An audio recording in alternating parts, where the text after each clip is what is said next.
And I'm going to pass it off to Joanna Powell next, who is our staff attorney, who has also been in the COVID weeds with me for the last year and a half to explain our contact tracing protocol. Hi, everyone.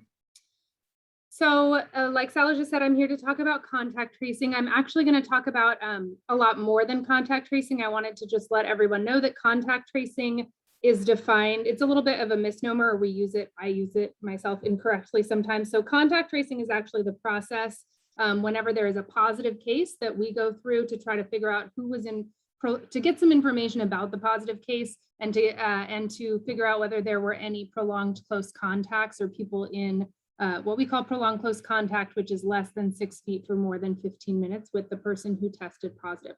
So that's our contact tracing process. But what I'm actually going to be talking about is our protocol for responding to not only positive cases, which again, that's contact tracing, but also responding to exposure and symptoms, symptoms of COVID and exposure to someone with COVID, which is also something that we are spending a lot of time on, and that you all may be as well.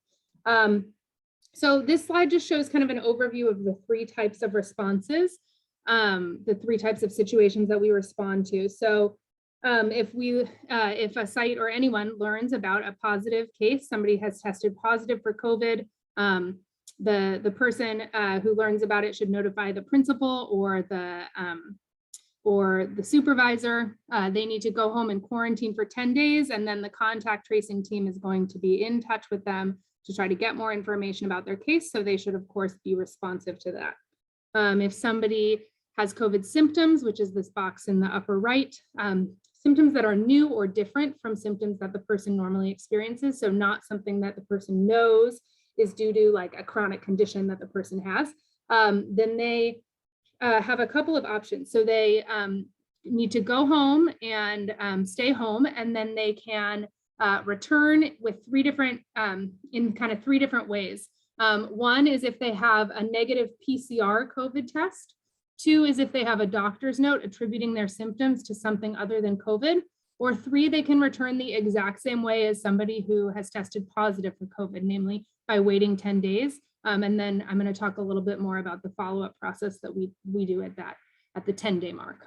And the final category is if somebody has prolonged close contact or exposure. So we use those phrases interchangeably with a COVID positive person, then they need to go home and stay home. And for staff, it's different for staff and for students, and it's much more complicated for students, but for staff, it's simpler. If they're unvaccinated, they need to go home and stay home for 10 days from the date of the exposure. If they're vaccinated, they do not need to quarantine.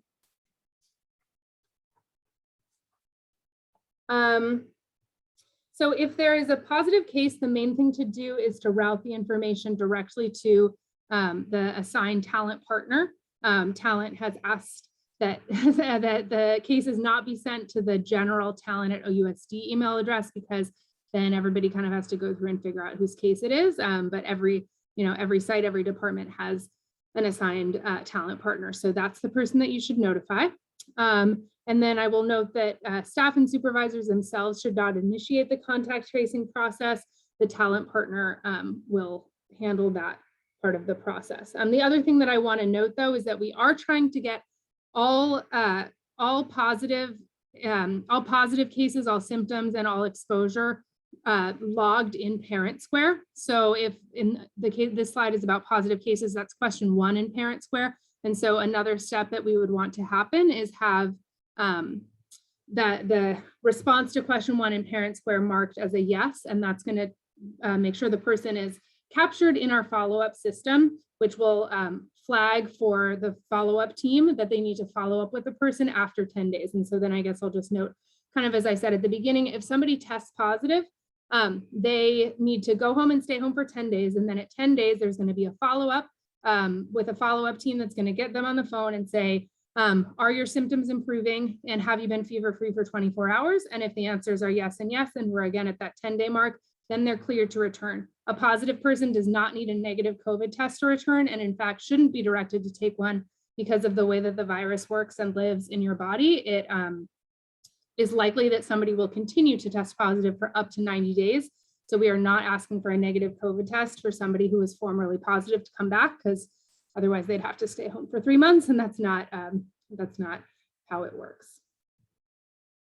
Okay, and so quarantine is what you do if you are exposed to someone with COVID. So in prolonged close contact with someone with COVID, and I'll note that that again means less than 6 feet for more than 15 minutes. It's cumulative, 15 minutes cumulative over 24 hours or the infectious period of the person. And it's with an actual confirmed positive case. So like we get a lot of questions like, was I exposed if I was in contact with somebody who had COVID symptoms? No, not unless and until that symptomatic person tests positive. So exposure is really about being in close contact with a confirmed positive case.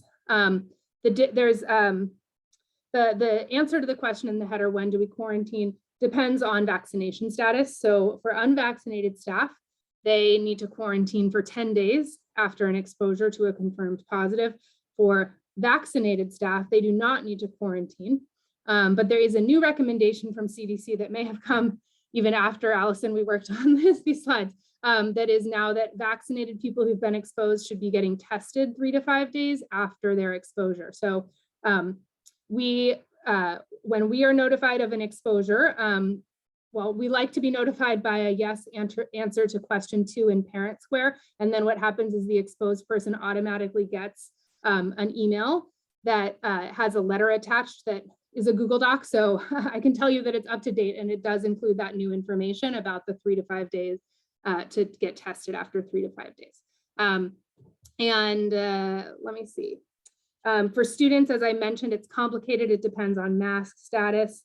I'm not going to go into too much detail about it. I think that's it on this slide. So then for symptoms, if somebody has symptoms of COVID that are new or different from symptoms that they normally experience, they are asked to go home and stay home, to isolate at home.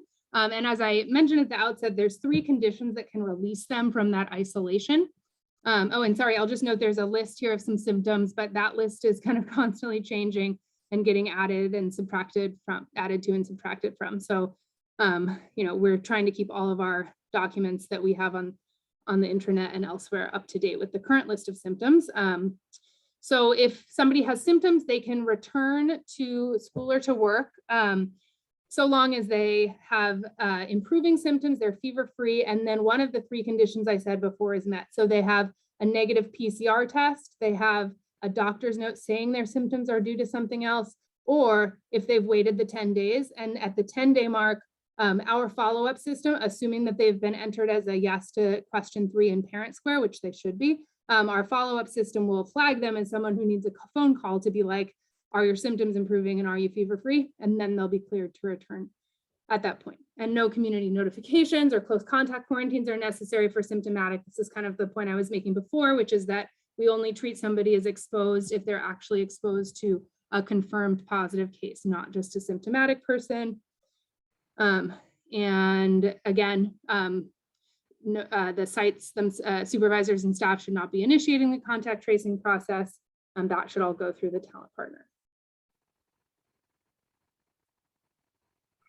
And just a quick, there were a lot of questions about like, who is my talent partner? The majority of staff, you will contact your supervisor, and then supervisors, department leads, principals are in close contact with their talent partners. And if you're a supervisor or a principal, it really is best to pick up the phone, call, text your talent partner. It'll just be a lot more efficient than emailing us at talent@ousd.org. We try to have as fast of a turnaround time as possible and get a lot of emails every day. So if you're a supervisor or principal, calling, texting your talent partner would be ideal. Right, Tracy? That's right. Thank you, Allison.